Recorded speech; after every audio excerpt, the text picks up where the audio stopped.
নিজের চেহারা খারাপ দেখে কত মানুষই না জীবনে মজা নিল। তবে জানিও না আর কতদিন এভাবে মানুষ মজা নিবে, কিংবা আমি বেঁচে থাকবো।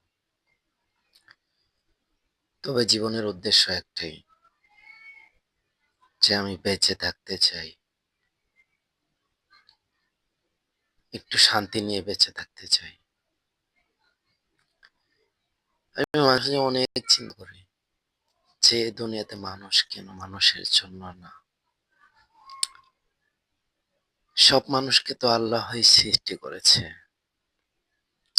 কিন্তু দিন শেষে দেখেন